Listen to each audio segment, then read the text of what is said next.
आज आपण अस्सल कोल्हापुरी पद्धतीचा चमचमीत असा हा पांढरा रस्सा कसा बनवायचा ते पाहणार आहोत। घरच्या साहित्यात घरगुती मसाला तयार करून मस्त चमचमीत दाटसर असा हा पांढरा रस्सा कसा बनवायचा ते पाहूयात।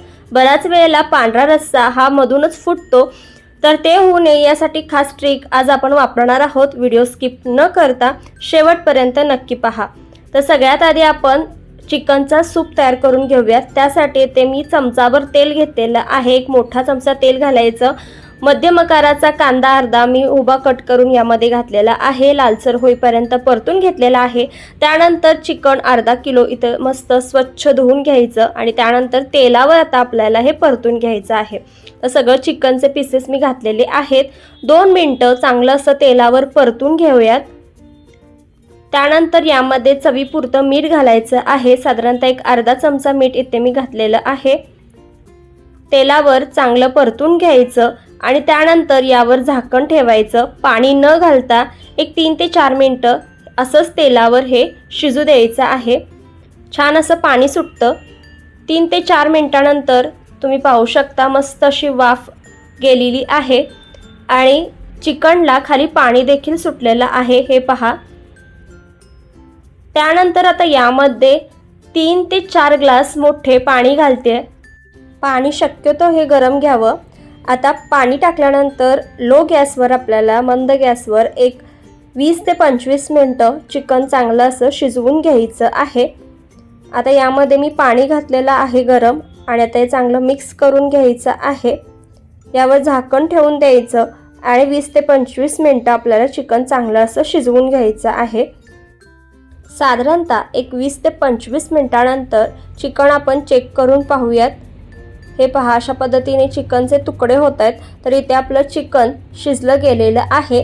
आता हे चिकनचे जे पीसेस आहेत ते आपल्याला साईडला काढून घ्यायचे आहेत आणि हा जो चिकनचा स्टॉक आहे, चिकनचे जे सूप आहे, याचा आपल्याला पांढरा रस्सा बनवायचा आहे। निम्म्या स्टॉकचा आपल्याला पांढरा रस्सा आणि निम्म्या स्टॉकचा आपल्याला तांबडा रस्सा बनवायचा आहे। तर पांढऱ्या रस्स्यासाठी इथे मी 2 मोठे चमचे तेल घेतलेलं आहे। तेल चांगलं गरम झालं की यामध्ये खडे मसाले, 1 बदाम फूल, 2 दालचिनीचे तुकडे, 4 ते 5 काळी मिरी, 3 ते 4 लवंगा घातलेल्या आहेत। लगेचच आपल्याला यामध्ये आलं, लसूण, हिरवी मिरची आणि हिरवी वेलची याची पेस्ट यामध्ये मी घातलेली आहे। 5 ते 6 लसणाच्या पाकळ्या, अर्धा इंच आल्याचा तुकडा, 2 हिरव्या वेलची आणि 2 हिरवी मिरची यामध्ये मी घातलेली आहे। चांगलं असं तेलामध्ये परतून घेतल्यानंतर यामध्ये मी चिकनचा स्टॉक घातलेला आहे।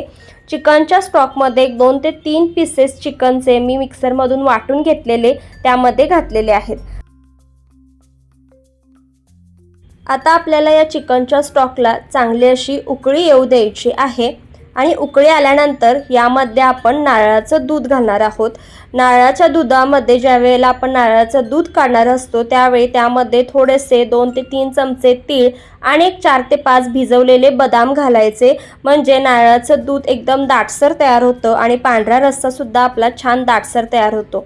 हे पहा, मिश्रणाला उकळी आली की गॅस बारीक करायचा आणि लगेचच यामध्ये नारळाचं दूध घालायचं आणि आता हे चांगलं असं मिक्स करून घ्यायचं।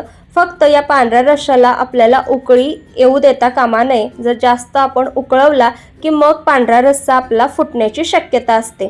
तर ही महत्त्वाची टिप आहे।